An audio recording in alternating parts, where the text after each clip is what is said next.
এই দুদিন আগে আমাদের সব জিনিসপত্র প্যাকাস মৌবাস নিয়ে গেছে। তারপরে ব্যাগ ট্যাগ গুছিয়ে আমরা রওনা হলাম এয়ারপোর্টের দিকে। আমরা বাড়ি থেকে যখন বেরিয়েছিলাম তখন 3টে বাজে। তারপর আমরা এয়ারপোর্টে পৌঁছে চেকিং করলাম। তারপর এয়ারপোর্টের গেটের দিকে যেতে যেতে আমাদের খিদে পেয়ে গেল। হাপুস হুপুস করে ওয়াও মোমোর মোমো খেয়ে নিলাম।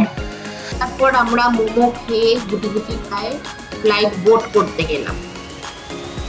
ও, তোমাদের তো বলাই হয়নি, আমার গাজিয়াবাদে ট্রান্সফার হয়ে গেছে, তাই জন্য আমরা গাজিয়াবাদ যাচ্ছি। বাড়ির জন্য একটু মন খারাপ অবশ্যই লাগছে, কিন্তু কিছু করার নেই, যেতে তো হবেই। দেখে আমাদের আবার ফ্লাইটে খেতে দিল। তারপরে আমরা সেই খাবার থাকি করে খেয়ে নিলাম। খাবারে ছিল ব্রেড, বাটার, অমলেট আর মিষ্টি দই। তারপর দেখতে দেখতেই আমাদের প্লেন ইন্দিরা গান্ধী এয়ারপোর্টে ল্যান্ড করে গেল। তারপরে আমরা ফ্লাইট থেকে নেমে হন্তদন্ত করে তাড়াতাড়ি করে গেলাম যাতে লাগেজটা তাড়াতাড়ি পেয়ে যাই। কিন্তু আমাদের সেই ওখানে গিয়ে দাঁড়িয়ে থাকতে হলো। আমাদের লাগেজও অনেক দেরিতে এলো।